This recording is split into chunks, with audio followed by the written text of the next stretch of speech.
Va ora in onda Regioniamoci Sopra. Conduce Giuliano Zulin.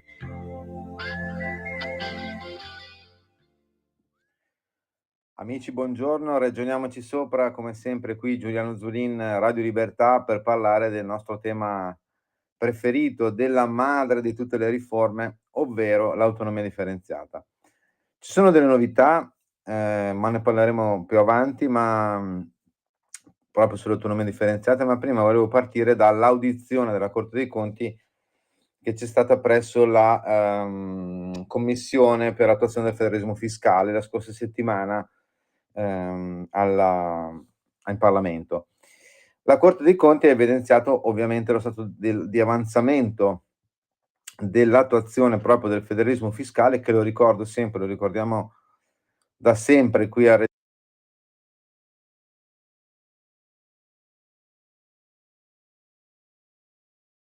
Ragioniamoci sopra, parte fondamentale del PNRR, ovvero l'attuazione della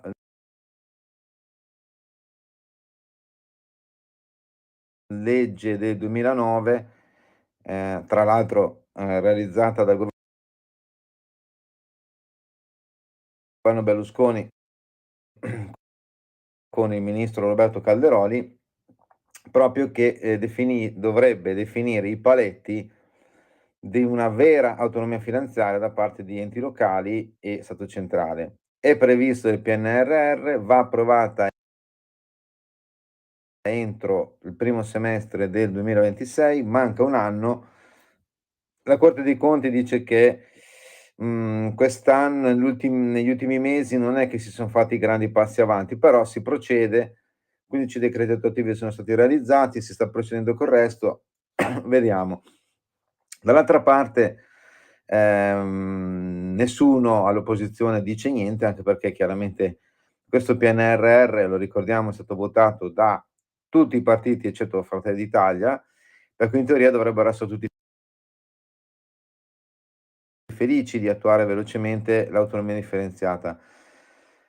C'è questa, come al solito, la Corte dei Conti dice che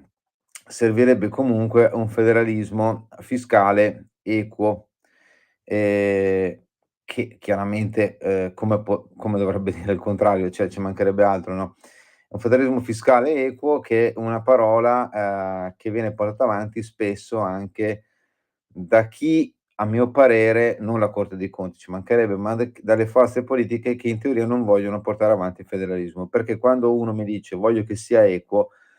diciamo la verità, non c'è niente di equo al mondo, nella vita, al lavoro, figurarsi anche in politica. Si cerca ovviamente di limitare i danni, ma si cerca più che altro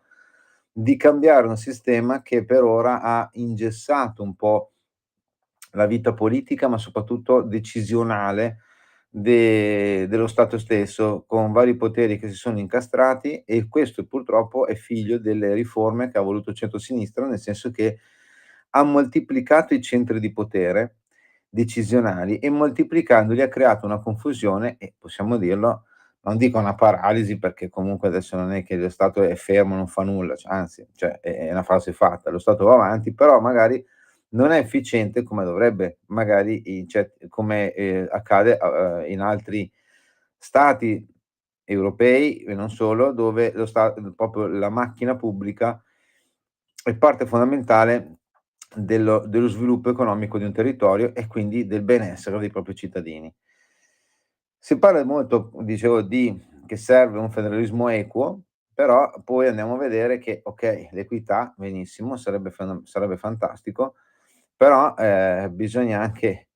come dire, equità, se deve essere un'equità nei servizi, bisogna che e quindi nei diritti, chiamiamoli così, bisognerebbe che ci fosse anche un'equità nei doveri, no, cioè prima ognuno dovrebbe fare quello che gli spetta, poi giustamente può pretendere di avere gli stessi diritti di altri, territori. E dico questo per un semplice fatto, perché la Corte dei Conti nelle sue 38 pagine di audizione, appunto, alla, Commissione per l'attuazione del federalismo fiscale, in poche parole evidenzia un tema grave, no, cioè vabbè, a parte il gap persistente tra nord e sud, questo lo sappiamo, ormai storicamente, e lo ricordiamo sempre noi qui a Ragioniamoci Sopra, un gap che si sta divaricando sempre di più senza l'autonomia. Attenzione, perché le differenziazioni, quasi le 2 Italie, possiamo dirlo, sono nate proprio dalla mancanza di autonomia, perché solo l'autonomia, qui lo ripetiamo sempre, ragioniamoci sopra, crea delle regole di responsabilizzazione della gestione della cosa pubblica, quindi dei soldi,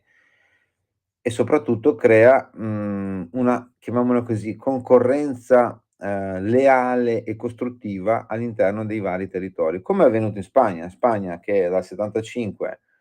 nel 75 c'era Franco, una dittatura fascista, poi finisce Franco e parte un percorso, do che grazie proprio alla iperregionalizzazione, le comunidades, della gestione della cosa pubblica, permette ora alla Spagna di, possiamo dirlo, essere il paese più performante d'Europa come percentuali. Certo, i problemi ci sono anche là, ci sono dappertutto, non esiste un mondo senza problemi, però se ne sono venuti fuori bene alla grande. Dicevo invece che in Italia c'è questo problema, per esempio, no, diritti e doveri. Fra i doveri di un ente locale, in particolare, siccome per esempio il centro-sinistra dice sempre: "Ah, servirebbero, proprio per distogliere il tema dell'autonomia differenziata prevista in Costituzione", noi lo diciamo sempre perché non è che parliamo di cose che non si possono fare, anzi sarebbero dovute essere già state attuate da anni o decenni, ma per ora non si è fatto. E quindi il centro-sinistra soprattutto dice: "No, ma bisogna andare oltre che,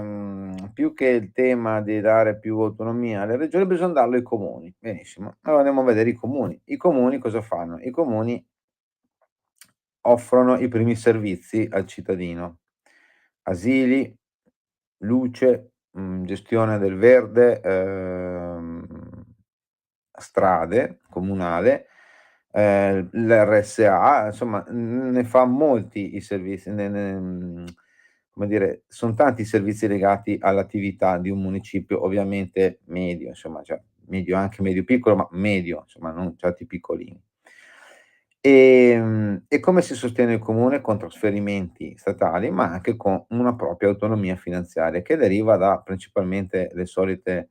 tasse, no, che sappiamo che una è l'IMU o la Tari e l'altra è, appunto la Tari, che è quella dei rifiuti, o l'IMU, diciamo, sugli immobili.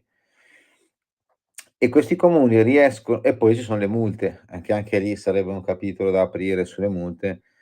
incredibile. Partiamo però da quelli, diciamo, classici. La Corte dei Conti dice: "Parliamo delle riscossioni, no, i comuni e vediamo chi riscuote di più, perché si vuole equità nei diritti, però vediamo se c'è anche equità nei doveri". Insomma, i comuni del nord-est presentano percentuali medie di riscossione dei tributi comunali, quelli che conosciamo tutti,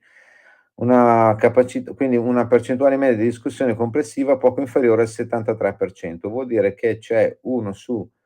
4 che non paga l'IMU o la Tari. Al nord-ovest siamo al 68%,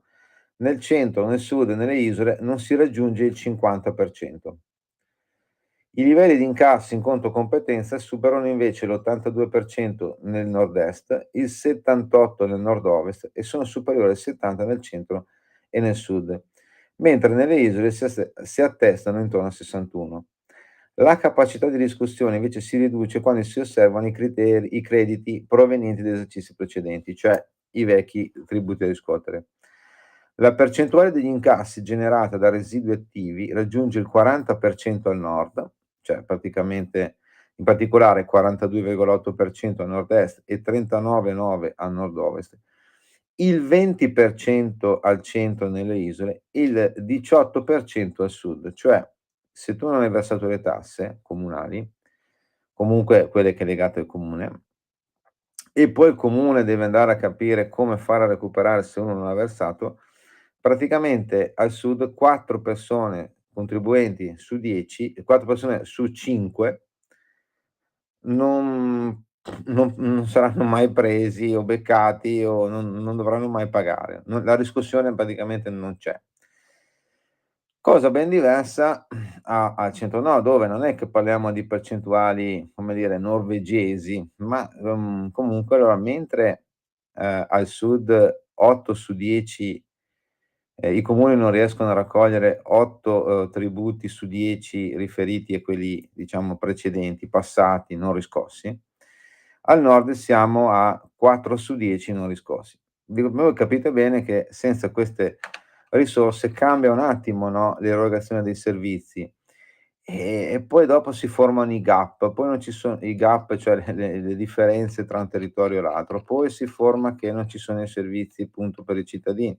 poi non ci sono i soldi per le infrastrutture. Insomma, e via discorrendo e quindi alla fine, si forma sempre di più, si allarga sempre di più questa forbice che divide ormai 2 territori, ripetiamolo sempre, divisi non dall'autonomia, ma proprio dalla mancanza di autonomia, perché tutto questo casino di un po', i soldi vengono da una roba, un po' dall'altra, un po' da sta non si capisce poi, non c'è una responsabilità di uno e quindi alla fine se andiamo invece sul fronte diciamo regionale, no, chiaramente uno dei temi uno dei temi grossi, no, è quello della sanità, no, che si dice: "Cavolo, dalle regioni, soprattutto del sud, la gente è costretta a prendere la valigia, i familiari, tutto quanto, e andare a curarsi al nord, perché ci sono strutture considerate più efficienti." Questo cosa comporta? Code su code al nord, dove il cittadino del nord deve aspettare molto di più per avere un servizio sanitario erogato e se aggiunge a tutto ciò meno medici, meno infermieri, quello che sappiamo benissimo, risultato, un peggioramento del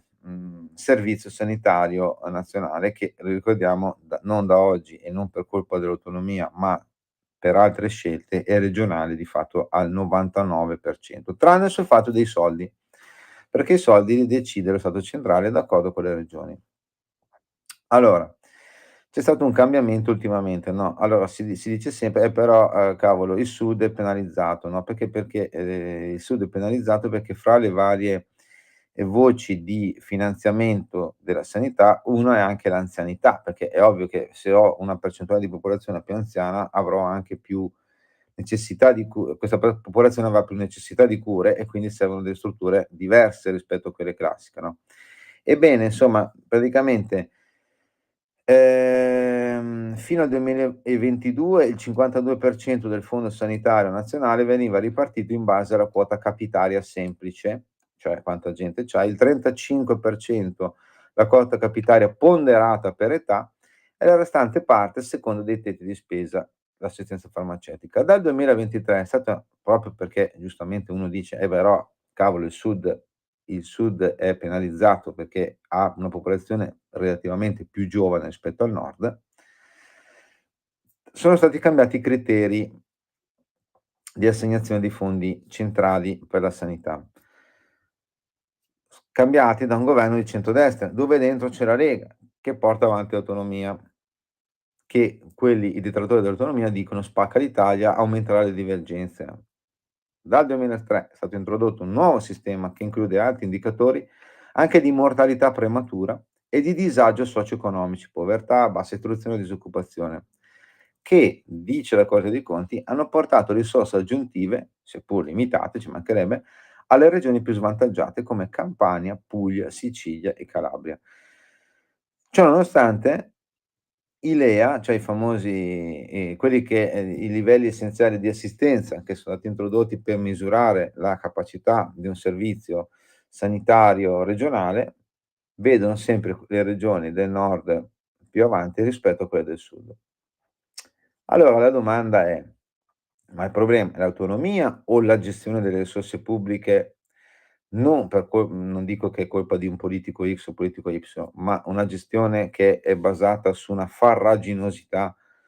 che porta poi a una mancanza di un adeguato, uhm, servizio decente per i cittadini? Pausa un secondo e ci vediamo fra poco perché c'è un'altra novità. Ciao, ciao. In quanti ti promettono trasparenza, ma alla fine ti ritrovi sempre con la bocca chiusa e non puoi dire quello che pensi. Radio Libertà non ha filtri né censure, ascolta la gente e parla come la gente. Rieccoci allora amici qui a Ragioniamoci Sopra. Abbiamo detto che finora che insomma la Corte dei Conti in poche parole sostiene che 2 dati, cioè la riscossione dei tributi a livello comunale vede, le regioni del centro i territori del centro-sud che, porca miseria, insomma, non è che brillino, mentre le regioni del centro-nord, sono più avanzate. Allora, il solito discorso, noi dicevamo la benissimo ovviamente avere un federalismo equo, un'autonomia equa e ci mancherebbe altro, sulla carta, però è anche vero che se vuoi un'equità nei servizi la devi avere anche nei diritti, la devi avere anche nei doveri. Cioè non è che può essere che uno abbia dei soldi, però non fa, cioè se io non pago il bollo in una regione, Lombardia, m'arriva a casa qualcosa, mi vengono a trovare e la gente paga. Non tutti, 1 su 4 non paga, però il 75% mediamente sì. A Centro-Sud, se m'arriva a casa la riscossione del tributo, 1 su 2 non paga. E insomma, abbiamo detto che è un problema qua, perché poi, tutta l'autonomia si basa sulle risorse. A proposito di risorse, è incredibile appunto la polemica che sta nascendo attorno a alla nuova bozza della legge Calderoli che dovrà essere appunto riportata avanti dopo i vari interventi della Corte Costituzionale che hanno definito non incostituzionale a 13 punti, lo ricordiamo che invece 38 ricorsi sono stati bocciati dalla Consulta, presentati da Sardegna, Toscana, Campania e Puglia. Cioè quelli che dicono che hanno vinto, in realtà per 38 voti si sono visti dire un no dalla Consulta tra inammissibile e, non legittimo come ricorso, mentre in 13 casi, i ricorsi sono stati accettati e la Consulta ha scritto in più di metà di questi 13, punti contestati come riscrivere la legge. Per cui adesso il ministro Calderoli, siccome poi uno dei temi fondamentali era, fissare i LEP, che non dovrebbero essere fissati secondo la Consulta da un decreto ministeriale, ma diciamo dovranno essere approvati dal Parlamento, è arrivata questa nuova bozza. No, l'autonomia, con la nuova bozza se ne è parlato nei giorni scorsi, la novità è che praticamente, ci son solo 12 materie dove in teoria si dovrà intervenire sui LEP, cioè sui livelli essenziali di prestazione, cioè fissare chiamiamolo, noi lo diciamo sempre, un minimo comune sindacale di servizi che devono essere più o meno uniformi o garantiti in tutto il territorio nazionale. Queste materie sono tutela e sicurezza del lavoro, istruzione, ricerca scientifica e sostegno dell'innovazione, alimentazione, ordinamento sportivo, governo del territorio, poi porti, aeroporti civili, grandi reti di trasporto e navigazione, ordinamento della comunicazione, energia, beni culturali, ambiente. E poi ogni singola materia è al suo interno suddivisa per temi e parametri, e cito un articolo della stampa che dice: "E questo cosa comporta? Che rende molto", dice la stampa, "rende molto complessa l'architettura della delega e dei futuri decreti che, passeranno per le commissioni parlamentari". Allora, sì, giusto, però scusate, è la Consulta che ha chiesto questo. Cioè o se si segue la Consulta o non ce ne frega niente, dice: "No, ma è difficile signora Consulta, non possiamo", no, seguiamo la Consulta. In questo caso la Consulta tra l'altro ha detto che non puoi nemmeno trasferire materie, ma funzioni, e qui a ragioniamoci sopra, l'avevamo detto 1000 volte, le funzioni son tipo 600, cioè non è che son 3, per cui è ovvio che ogni praticamente materia a sua volta dovrà essere, come dire, spacchettata in 1000 rivoli, per dire, no, adesso sempre la stampa fa questo esempio, il capo dalle bozze: tutela e sicurezza del lavoro. Ci sono i principi e i criteri direttivi specifici che vengono individuati, che sono: i centri devono garantire accoglienza, prima informazione, formazione, orientamento di base, percorso che poi al patto di servizio e poi si parla di supporto e inserimento del lavoro, gestione degli incentivi alla mobilità, della conciliazione dei tempi di lavoro con gli obblighi di cura nei confronti di minori. Poi per dire, dice, leggo questo articolo della stampa di qualche giorno fa, articolo 5, istruzione e organizzazione della rete scolastica. Qua si dice che i LEP riguardano l'articolazione dei cicli scolastici, quindi sistema integrato educazione, poi criteri per la determinazione dei curricula dei programmi di studio, si prosegue con la valutazione, poi esame di Stato, formazione delle classi, reclutamento del personale scolastico, pluralismo, inclusione, diritto allo studio, edilizia scolastica, innovazione digitale. Insomma ci son vari punti, no, chiaramente, che dovranno essere dipanati tutti uno per uno, votati. Son d'accordo anch'io che le commissioni parlamentari poi in teoria, se uno va a votare punto per punto i LEP di questa legge delega che dovrà poi essere approvata dal Parlamento, è ovvio che potremmo andare, non dico alle calende greche, però quasi. Però ragazzi, questo è quello che ha scritto la Consulta. Ahimè, diciamola tutta, questo come minimo si arriva a fine legislatura. Cioè, se sono 12 materie, perché son state tolte quelle che in teoria la Consulta dice no, per dire no. È incredibile, no, non c'è la sanità. Faccio un esempio, ma, la sanità è già regionale, che ne avevamo parlato prima quindi non si riesce a capire. Bisogna fissare sti LEP, livelli essenziali di prestazione, voce per voce, funzione per funzione da assegnare ai territori. È un percorso mostruoso, ma non può essere criticato per dire: "Ah, ma adesso ne mancano tanti", ma cioè è la Consulta che ha messo questi paletti e bisogna seguire questi paletti. Ma un'altra roba incredibile è quello che si dice: ma adesso in questa nuova bozza della legge Calderoli non ci sono le risorse". Ma porca miseria ragazzi, cioè prima capire cioè come si fa a dire, che la nuova bozza di Calderoli c'è la nuova bozza ma non ci sono i soldi per il Sud? Cioè ma veramente, come direbbe Prodi, questo è fare una politica volgare, no, cioè è una roba volgare, no, ma non perché non bisogna parlare di soldi, qui ragioniamoci sopra, parliamo sempre solo dei soldi, perché il tema dell'autonomia si basa non sul fatto se uno ama o no il tricolore, uno ama o no, non so, i simboli dell'Italia, ma uno se ha i soldi per fare migliorare la vita dei cittadini, fine, no, e che non blocchi l'attività economica, i posti di lavoro e le aziende in modo che i cittadini stiano meglio, cioè quindi non è che parliamo di questioni culturali o di amore per un territorio, cioè quello è un altro discorso ancora e non c'entra niente con l'autonomia differenziata. Qua si parla di soldi, però dire che non ci sono i soldi per il Sud nella nuova bozza legge Calderoli mi sembra non tanto, appunto, come direbbe Prodi, volgare, un modo volgare, ma, ehm, cioè prima devo fissare i LEP, come ha detto la Consulta, cioè se tu allora, legge Calderoli, se segui la Consulta, non va bene. Prima ha detto bisogna seguire la Consulta. Ah no, scusate, prima l'ho detto che legge Calderoli è incostituzionale. Calderoli presentata la legge, 4 regioni fanno ricorso come abbiamo detto, si raccolgono anche più di 1.000.000 di firme che poi la Consulta dice: "No, non si va fatto il referendum", perché è scritto male, diciamolo, scritto male. Ehm, quindi la Consulta con 2 sentenze dice praticamente come bisogna scrivere la legge per essere aderente alla Costituzione. Nessuno aveva mai scritto una legge sull'autonomia, nessuno, neanche quelli che han proposto, cioè centrosinistra. Calderoli propone una nuova bozza, che dovrà giustamente essere sottoposta al Parlamento. Benissimo. Fissa tutti i cosi, e quindi se la Consulta dice: "Prima di tutto bisogna fissare i LEP", l'ha detto anche la Corte dei Conti prima nella relazione che avevamo citato, quella sul federalismo fiscale, dice che servono prima i LEP.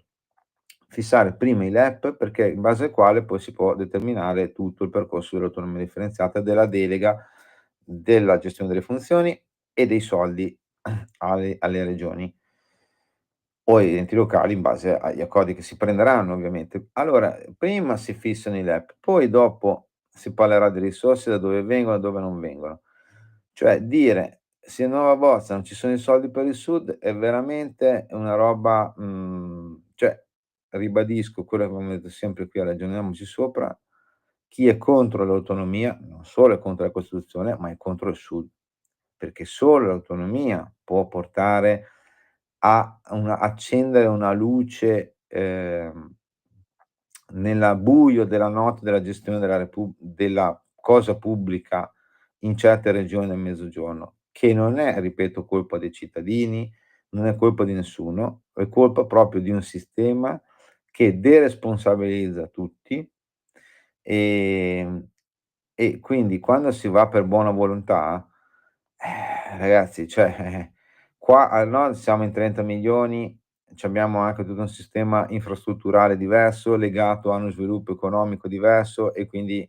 io non voglio dire che ci son persone migliori da una parte o dall'altra, ci mancherebbe altro, quello è un discorso che fanno i detrattori dell'autonomia, quelli che vogliono portarti sul terreno del razzismo, minchiate varie. Qua si parla solo che proprio se tu sei un territorio dove, ahimè non c'è il treno, faccio un esempio: se tu dalla Calabria, devi andare o da certe parti della Calabria vuoi andare a Milano, a per in certi ambiti c'è solo a volte il pullman. Certo, è ovvio che c'è l'aeroporto, ma a volte ci sono il pullman. Certi territori sono inaccessibili perché non ci sono infrastrutture. Le infrastrutture son quelle che hanno permesso, diciamola tutta, al nord di essere sviluppato economicamente un po' più del sud, di avere performance diverse, di accogliere investimenti nuovi. Nonostante la Cassa del Mezzogiorno, non sono stati fatti, quindi la colpa non è certo del nord, ma di chi ha gestito la Cassa del Mezzogiorno. Così come se i fondi di coesione, tanto, come dire, coccolati, no, in certe regioni non vengono spesi, non è colpa del nord o del colpa non è colpa dell'autonomia che non c'è, è colpa di chi per 1800 motivi non riesce, non è in grado di gestirli, perché mancano i progetti, perché non c'è il personale adeguato, perché tutto quello che sappiamo. Allora è ovvio che solo l'autonomia e la fissazione di paletti ben precisi può determinare una, ripartenza di uno Stato moderno che può portare del bene ovviamente alla propria gente, ai propri cittadini e come abbiamo detto prima, come diciamo sempre qui a Ragioniamoci Sopra, garantire servizi migliori, ma chiaramente anche garantire, che i doveri siano rispettati in tutto il territorio nazionale e non solo dove fa comodo. Detto questo, oggi 25 marzo, ehm, giorno della fondazione di Venezia, tanti auguri a Venezia e come sempre ci sentiamo la settimana prossima, ci vediamo anche la settimana prossima qui su Regioniamoci Sopra, Radio Libertà, Giuliano Zollin con voi, come sempre, buona autonomia a tutti. Ciao.